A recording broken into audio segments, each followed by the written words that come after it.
Frosthaven's been delayed? Even after you've seen the state of some of the locked classes that Isaac showed off in his playtest, which I'll add to the description below if you want to check that out his Twitch. He said he'd be interested in doing that again.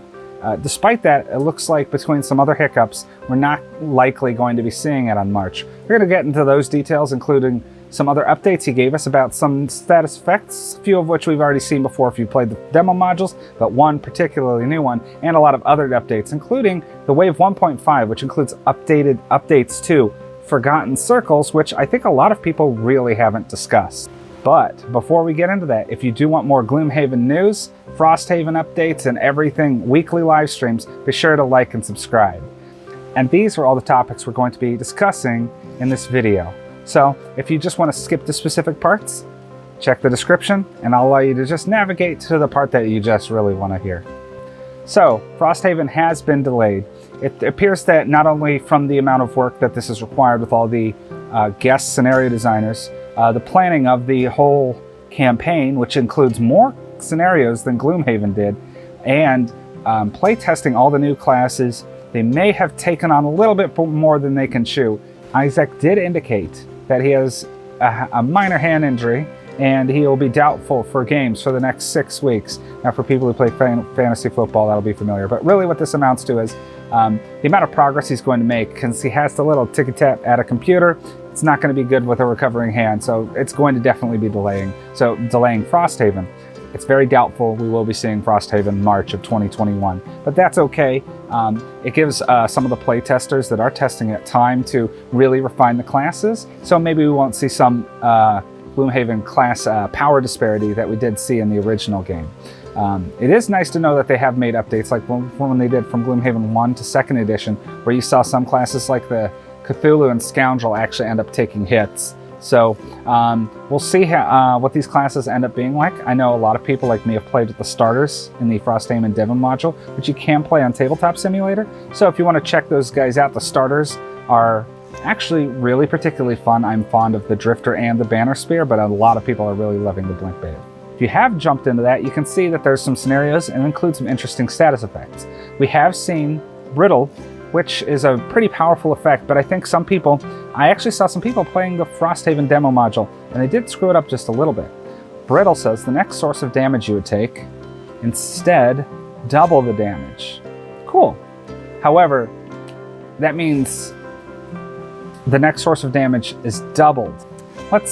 So it is damage taken. So let's say you take an attack 3 and you have shield 2. It doesn't turn that attack 3 into an attack 6 and then 2 damage. You would suffer 1 damage, which is then doubled. This also, however, means that since it is suffered damage, if you walk through a trap, which normally things like poison wouldn't modify trap damage, but Brittle will. So you need to be a little bit careful if you get that condition on you. Likewise, it's very powerful if you can put Brittle on an enemy. Likewise, there is another status effect that can't be put on enemies, Injure, which just falls off after 1 turn, but injured characters cannot use items. Now, anyone who's played High Prosperity Gloomhaven knows how powerful items are, so it's very interesting, especially because you've seen some of the monsters in the module. Some of the high-level elites always inflict injure on attack, hit or miss, just injuring. So I think people are going to be playing around just avoiding that altogether, especially because it's not like, I'll just pop a healing potion, get rid of it, and blah. There's no getting rid of injure. And you have to go through a turn without using items. Low level, it's probably not that big a deal.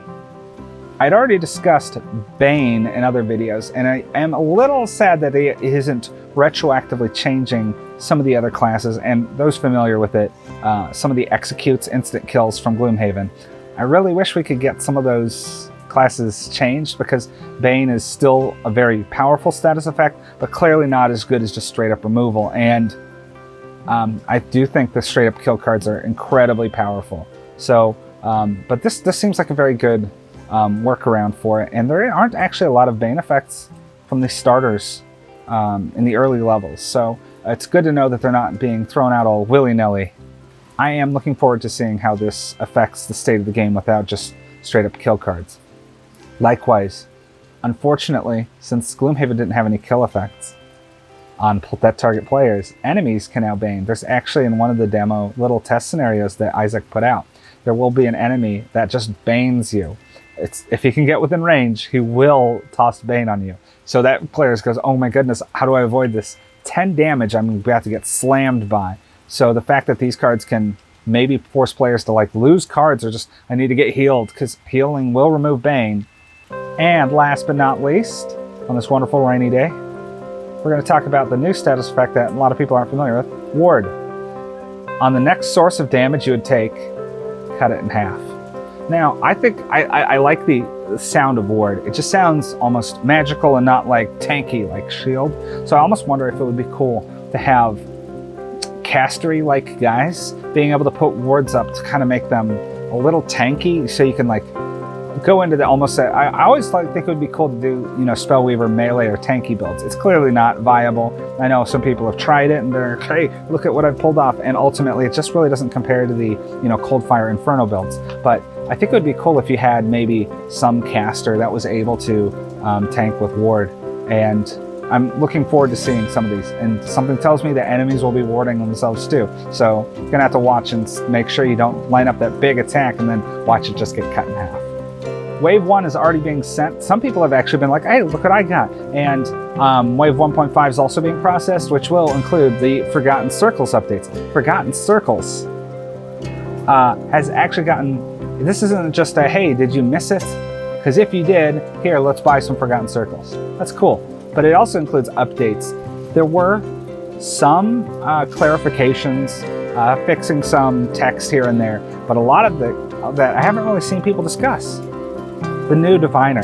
Now, I already thought the Diviner was actually a pretty good class. I do think it's a little handicapped in 2-player because she does kind of affect the whole battlefield, and if there's only one person helping her, that really ends up not really playing to her strengths. So in 4-player, she's a very powerful character. In 2-player, I still think you can build her good, but she really only has one build to go through. This really opens up her options because although there were some general changes, it overall was definitely a buff, and I'm gonna have to bring her up a peg on how powerful she is, because like some of the cards, she actually has one incredibly powerful card that just didn't even get touched at all, which, given that they're trying to do some rebalancing, I thought maybe that would be touched on, and it wasn't. So you have cards like Anticipate Intricacies and Peer into Battle, where now you can look at more cards. Peer into Battle with 6 cards allows you to drastically change how things are going to play out.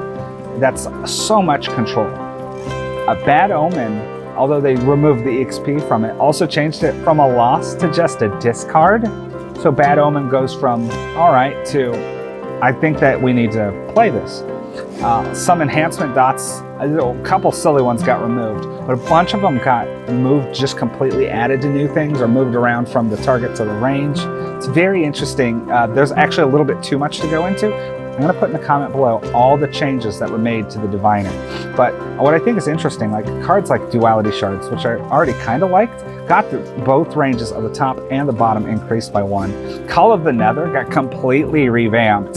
And Seal Their Fate, which I already really liked, because you can force them to just, between screwing with the enemy deck, you can make them draw those negative cards pretty reliably and just chuck out 1 damage. So if you do have ways of giving enemies disadvantage and forcing them to draw multiple cards, you could potentially combo them now with 1 damage per negative card drawn, which can really kill some of those high shielded enemies.